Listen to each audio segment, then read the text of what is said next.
Hi అండి, welcome to my channel. మాకు ఇక్కడ గోంగూర అస్సలు దొరకదు. అది కూడా ఒక్క తమిళ షాప్లో మాత్రమే దొరుకుతుంది. చాలా ఎక్కువ కాస్ట్ అయితే ఉంటుంది.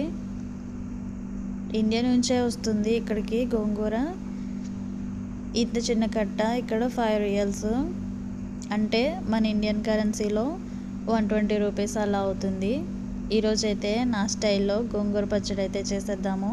ఎండుమిరపకాయ వెల్లుల్లిపాయ తీసుకొని ఆయిల్లో అయితే ఫ్రై చేసుకొని పక్కకు తీసుకున్నాక అదే ప్యాన్లో గోంగూర అయితే వేసుకొని బాగా వేగించుకోవాలి.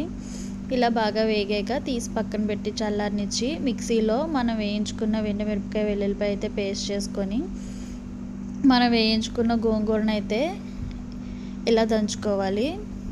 ఇలా రోటిలో వేసి దంచుకున్నాక వెల్లుల్లిపాయ పేస్ట్ని కూడా వేసుకొని రెండు అయితే బాగా కలిసి ఇలా దంచుకున్నాక స్టవ్ మీద ప్యాన్ పెట్టుకొని ఎండుమిరపకాయ ఆవాలు వేసి కొద్దిగా ఫ్రై అయిన తర్వాత చిన్నగా కట్ చేసుకున్న ఆనియన్స్ వేసుకొని లైట్గా అయితే వేయించుకొని కరివేపాకు వేసుకున్నాక మనం పేస్ట్ చేసుకున్న గోంగూర పేస్ట్ని అయితే వేసుకొని బాగా మిక్స్ చేసుకోవాలి. ఇందులోనే తగినంత సాల్ట్ కూడా వేసుకొని మిక్స్ చేసుకోవాలి. ఆనియన్స్ అయితే బాగా వేగకూడదు. ఆనియన్స్ పచ్చి పచ్చిగా ఉంటే మాత్రమే టేస్ట్ బాగుంటుంది. చాలా ఈజీగా అయితే గోంగూర పచ్చడి అయిపోయింది.